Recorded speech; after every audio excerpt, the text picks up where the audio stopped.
আপনার কাছ থেকে আমি এবারে প্রশ্ন শুরু করেছি। আপনি এবার যদি ১ মিনিট বা তার একটু কম সময়ের মধ্যে বলেন নির্বাচন সুষ্ঠু হবে কিনা আপনি কি মনে করেন ডাকসু নির্বাচন? নির্বাচন প্রক্রিয়াটা আপনারা দেখেছেন যে শুরু হয়েছে নির্বাচন কমিশন গঠনের মাধ্যমে।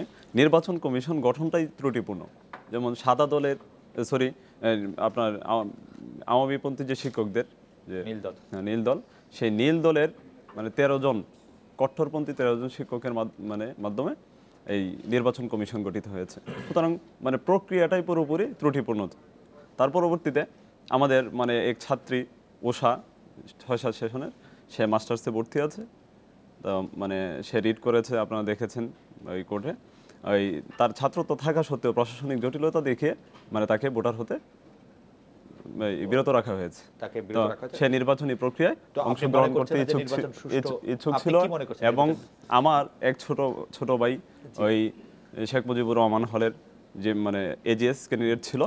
তো সে গতকালকে আপনারা জানেন মাননীয় রাষ্ট্রপতি ওই ইসের দিকে যাচ্ছিল হাইকোর্টে, উনি হয়তো একটা ভিআইপি একটা সিগন্যাল ছিল, এই জন্য অনেকের দেরি হয়ে গেছিলো পার্টি অফিস থেকে আসার পথে।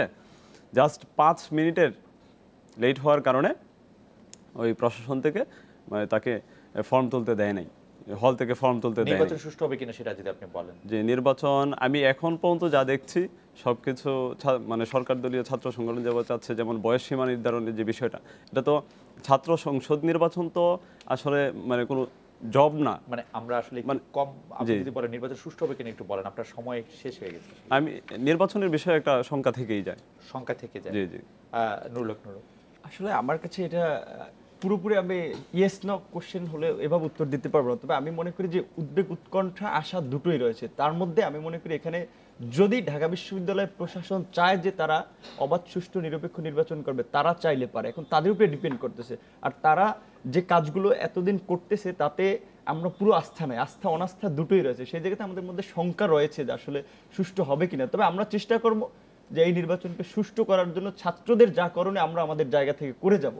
এবং আমরা চাই যে ২৮ বছর যেটা বলেছে যে অচলায়তন তৈরি হয়েছে, এর নির্বাচন হওয়ার মধ্য দিয়ে এই অচলায়তন ভাঙুক, শিক্ষার্থীদের যে একটা প্ল্যাটফর্ম সাধারণ শিক্ষার্থীদের কথা বলার সেটা চালু থাকুক। এই জন্য আমরা রাষ্ট্র নির্বাচনে অংশ নিচ্ছি। নির্বাচন সুষ্ঠু হবে কিনা সেটা আপনি ঠিক ইয়েসনোর মধ্যে আপনি বলতে চাচ্ছেন না, আমি বলছি যে উদ্বেগ উৎকণ্ঠা রয়েছে, আবার আশাও রয়েছে। তবে আশার চেয়ে আমি দেখি উদ্বেগ উৎকণ্ঠাটাই বেশি আমার মতে। ওকে, লিটন নন্দী। নির্বাচন সুষ্ঠু হবে কি হবে না সেটি এখন পর্যন্ত যে গৃহীত পদক্ষেপ, সেই পদক্ষেপগুলো অনেকটাই আমাদের মধ্যে আশঙ্কা তৈরি করে। কারণ আমরা ৬টি দফা দাবি দিয়েছিলাম, ভোট কেন্দ্র কোথায় হবে, সেখানে ক্লাসরুম ক্যাম্পেইন, দ্বিতীয়ত হচ্ছে সভাপতির সঙ্গে এক্সিকিউটিভ কমিটির ভারসাম্য নির্ধারণ, গণরুম সংস্কৃতি উচ্ছেদ, কোনো কিছুই এখনো পর্যন্ত কর্ণপাত করা হয়নি। এবং আমরা বরং দেখছি যত আয়োজন হচ্ছে সেটি একটি দলকে কেন্দ্র করেই আমরা মনে করি। তবে এখানে আমি একটু বলতে চাই, ধরেন ছাত্র দলের বন্ধু আমাদের বললেন, যিনি ভিপি প্রার্থী, তিনি বলেছেন ১৩ জন নীল দলপন্থী শিক্ষক। আমরা আসলে এইভাবে বলতে চাই না, খুব সহজে বলতে চাই। আপনারা কি তাহলে আমরা বলতাম যদি ৫ জন বা ৬ জন সাদা দলপন্থী শিক্ষক দিতেন। এই যে দল, শিক্ষকরা তার দলের বাইরে গিয়ে সেটা নিরপেক্ষ চরিত্র বজিয়ে রাখবে, এই যে জায়গাটা, এই জায়গাটা আমরা মনে করি নির্বাচন সুষ্ঠু হবে কি হবে না। সবচেয়ে বলতে চাই এক কথায় যদি বলি, নির্বাচন সুষ্ঠু ঢাকা বিশ্ববিদ্যালয় যদি ডাকসু হতেই হয়, নির্বাচন সুষ্ঠু প্রক্রিয়ার মধ্য দিয়ে হতেই হবে, ছাত্ররা এটি করে ছাড়বে। শোভন, আপনার কাছে জানতে চাইবো যে একই প্রশ্ন, নির্বাচন সুষ্ঠু হবে কিনা আপনি কি মনে করছেন? জি, আমার ছাত্র দলের ভাই যে কথাটি বললেন, তো আমি মনে করি শিক্ষকেরা হচ্ছেন জাতির বিবেক। আর ঢাকা বিশ্ববিদ্যালয়ের শিক্ষকেরা জাতির ক্রান্তি লগ্নে সবসময় পথ দেখিয়েছেন। ঢাকা বিশ্ববিদ্যালয়ের শিক্ষকেরা আমাদের অভিভাবক, আমাদের পিতার সমতুল্য।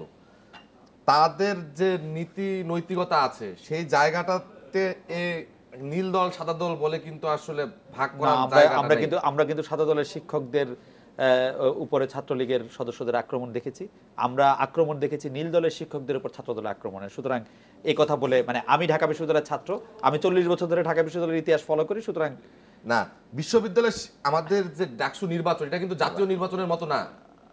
আপনার একটা আমাদের যে নির্বাচন হয় জাতীয় নির্বাচন, একাদশ জাতীয় নির্বাচন হয়েছে। প্রশ্নটি কি এরকম করা যায় তাহলে যে নীল দলের শিক্ষক ১০ জন না হয়ে সাদা দলের শিক্ষকও তো ১০ জন হতে পারতেন? হ্যাঁ, এটা আমাদের বিশ্ববিদ্যালয়ের প্রশাসনে তো সবাই আছেন, তো এটা সবাই চিন্তা করে করেছেন। এটা বিশ্ববিদ্যালয়ের ব্যাপার, এটা আমরা হচ্ছে ছাত্র সংগঠন, আমরা ছাত্র সংগঠন কে কাকে নিল না নিল এটা তো আমরা ঠিক আছে, সেই প্রশ্ন আমি করতে চাইছি না। আপনার কাছে মনে হচ্ছে কিনা যে নির্বাচন সুষ্ঠু হবে কিনা? নির্বাচন অবশ্যই সুষ্ঠু হবে, কারণ ঢাকা বিশ্ববিদ্যালয় এমন একটি জায়গা, এখানে হচ্ছে সেন্টার পয়েন্ট, বাংলাদেশের সবার চোখ এই জায়গাটায় আছে ওকে এবং প্রত্যেকটা সাংবাদিক ভাইয়েরা যারা আছেন তারা সবাই ঢাকা বিশ্ববিদ্যালয়ের ছাত্র এবং ঢাকা বিশ্ববিদ্যালয়ে একটা যদি কাকও মারা যায় সেটাও কিন্তু মানুষ জানে যে ঢাকা বিশ্ববিদ্যালয়ে একটা কাক মারা গিয়েছে। তো এই জায়গায় এরকম নির্বাচন উদ্বেগ বা উৎকণ্ঠার কথা যেটা নুরুল হক নুরু বলছিলেন সেটিকে আপনি জি না, আসলে আর খুব বেশি ঢাকা বিশ্ববিদ্যালয়ের সাধারণ শিক্ষার্থীরা এটা মেনে নেবে না। Okay. সাধারণ শিক্ষার্থীরা তো আছে।